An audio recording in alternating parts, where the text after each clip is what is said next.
Donc vous êtes François-Marie Perrier, vous êtes le porte-parole d'un nouveau collectif qui s'appelle le collectif grenoblois pour la liberté et la vérité sur le Covid-19. C'est ça. Sur la Covid-19.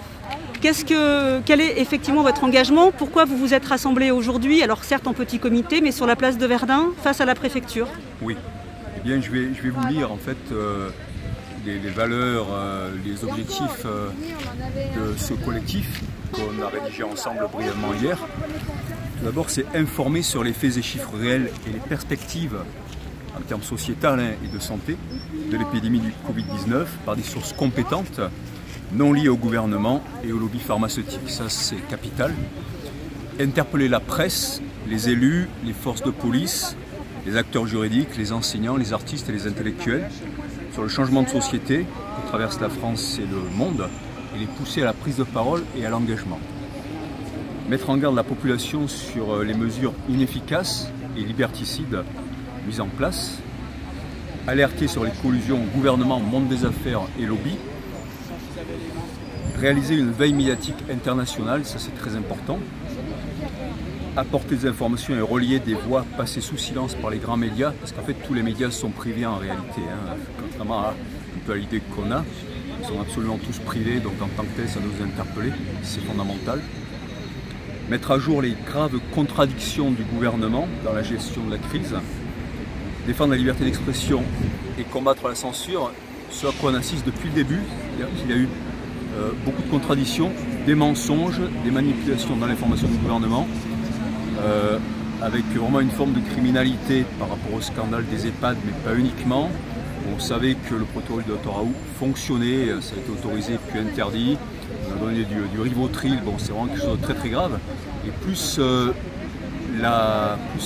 l'impunité, les contradictions, l'incompétence du gouvernement ont augmenté, et plus on a censuré et on a criminalisé la population avec une culpabilité instillée depuis le début, sans possibilité de tester ni de mettre en place. Donc vous aujourd'hui, vous considérez que le port du masque n'est pas une solution et vous vous insurgez contre le couvre-feu qui vient d'être instauré? Oui, ça fait partie de deux choses. Il y a la question très importante des tests PCR qui n'ont jamais été considérés par Karim Melis, celui qui a eu le prix Nobel pour avoir mis au point cette technique d'amplification. Ça n'a jamais été considéré comme une façon de découvrir si quelqu'un était malade en fait. Ça détecte tout et les amplifications sont extrêmement trompeuses. C'est-à-dire que les cas sont asymptomatiques, non contagieux, on a été en contact, mais ça ne permet absolument pas de découvrir si quelqu'un est malade ou contagieux.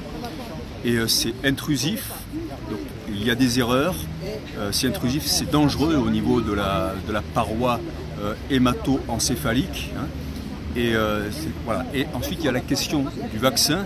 Éric Piolle a déclaré la semaine dernière sur France Inter, au nom de tous les Verts, qu'il y avait l'unanimité par rapport à ce vaccin, alors que c'est absolument faux. Il suffit de voir ce que dit Michel Rivasi sur son site. Et donc c'est quand même grave parce que ce vaccin, on ne l'a jamais testé. C'est sur un ARN mutant, on ne sait pas si le vaccin va être sur le bon Covid. C'est vraiment grave de dire ça. Et donc on engage vraiment la population à... Et du coup, vous avez écrit une lettre ouverte, vous avez interpellé le maire de Grenoble, Éric Piolle, en lui adressant une lettre ouverte pour qu'il réagisse? Tout à fait. Alors pour l'instant, on l'a uniquement envoyé aux médias. On est passé avec des membres du collectif la semaine passée pour demander un rendez-vous à la mairie qui nous a dit qu'il nous rappellerait. Mais on voulait directement interpeller comme ça pour que ça ait du retentissement. C'est une question de santé et de liberté publique. Et quand on voit encore une fois les contradictions, les lobbies, les liens de l'INSERM, avec le gouvernement, avec Jaled, etc. et certains médias comme BFM, c'est extrêmement préoccupant parce que des exemples historiques existent. Et à la fin de cette lettre ouverte, d'ailleurs, il y a des tas de textes de personnes extrêmement connues et qui ne sont pas accusées de conspirationnisme, comme Bertrand Russell, Aldous Huxley et d'autres, qui ont annoncé une dictature scientifique. Certains étaient pour d'ailleurs, pour préserver la civilisation, d'autres l'ont dénoncé.